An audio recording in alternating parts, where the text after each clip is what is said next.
I'm Lieutenant Williams, a police officer attached to the Juvenile Division.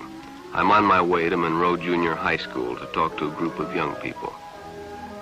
That looks innocent enough, doesn't it? Lots of young people hitchhike. Seems like a good way to get from one place to another. But sometimes there are dangers involved that never meet the eye. Let's take the case of Jimmy Barnes.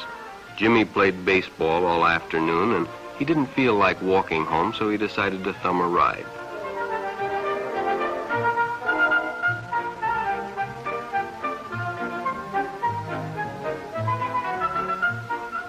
He'd done it 100 times before, and he didn't think anything was unusual when the driver struck up a friendly conversation.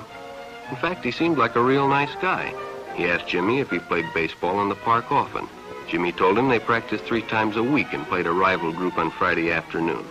The stranger was a good listener, too, and it only seemed minutes before they pulled up in front of Jimmy's house.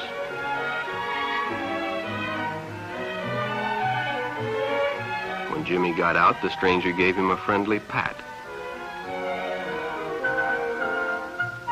Then he told him he'd see him again, as he always drove by the park on his way home.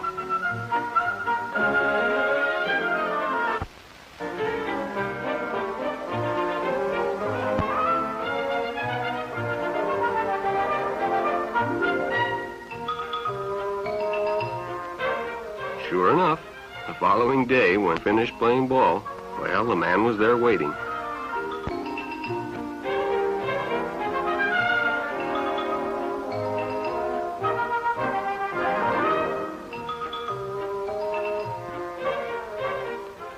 They stopped at a drive-in, and the stranger treated him to a Coke.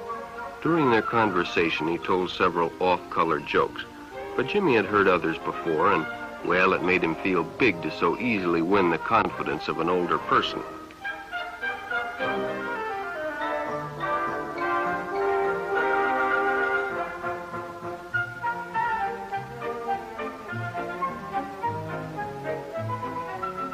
The following Saturday, they went fishing together. By now, they were using first names. Ralph said it was more friendly.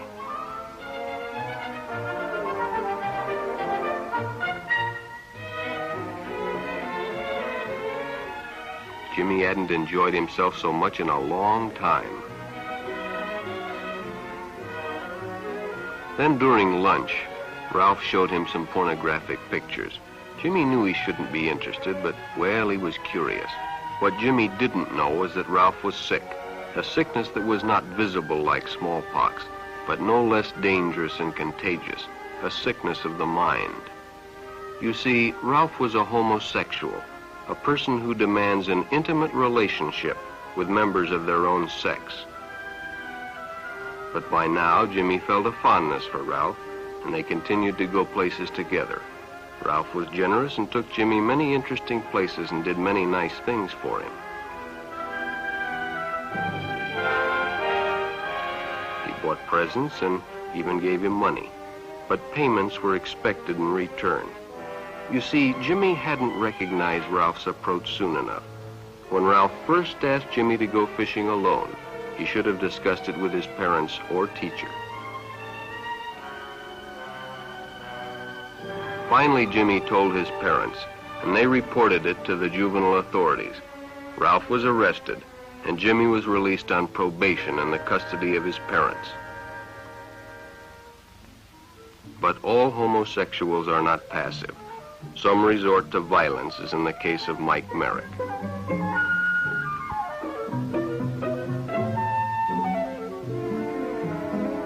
In the heat of competition, no one noticed the man who sat and watched. And when the game broke up and the others left, Mike decided to stay and practice a little longer.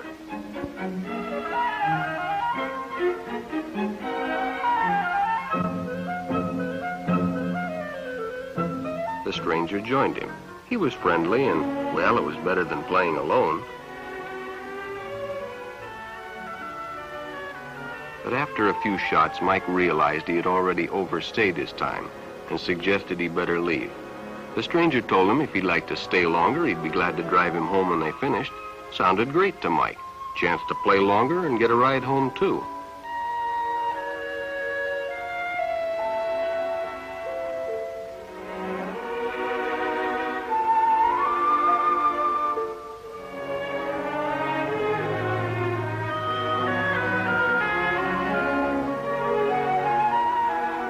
When they finished, the stranger told him he'd make a fine player someday if he got lots of practice. The companionship, the praise, the friendly attitude dispelled any misgivings Mike might have had about going with a stranger. He probably never realized until too late that he was riding in the shadow of death.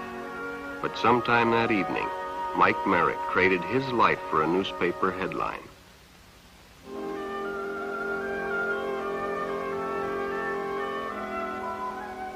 As Denny and Jerry got the papers ready for Jerry's afternoon delivery, they only casually noticed the two boys that raced by in the afternoon traffic, and they didn't pay much attention to the car that drew up shortly afterwards until the man called them over.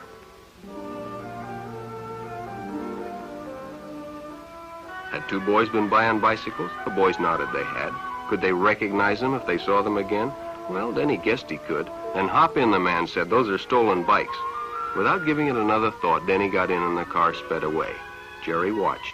He'd been told many times, if a friend got in a car with a stranger, to write down the license number. It didn't seem to apply, but, well, fortunately, he marked it down.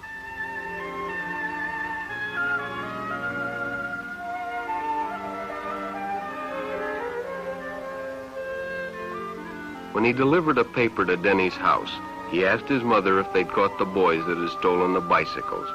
Denny hadn't returned, so he told her the story and gave her the paper with the license number.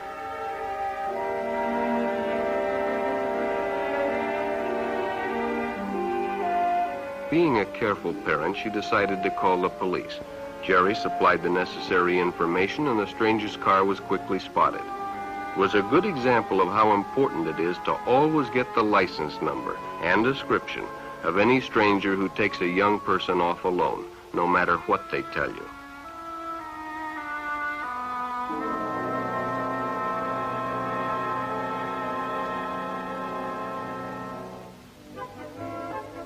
Public restrooms can often be a hangout for the homosexual.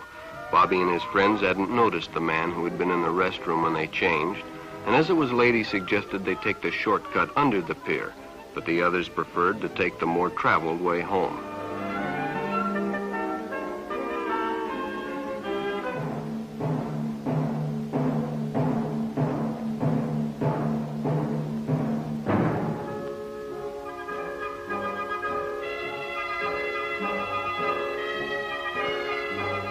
When Bobby recognized the stranger as the man in the restroom, the shortcut under the pier didn't seem like a good idea at all.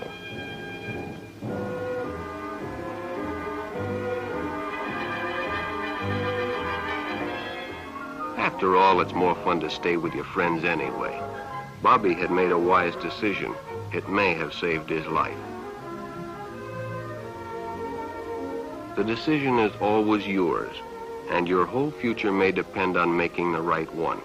So no matter where you meet a stranger, be careful if they are too friendly, if they try to win your confidence too quickly, and if they become overly personal. One never knows when the homosexual is about. He may appear normal, and it may be too late when you discover he is mentally ill. So keep with your group, and don't go off alone with strangers unless you have the permission of your parent or teacher.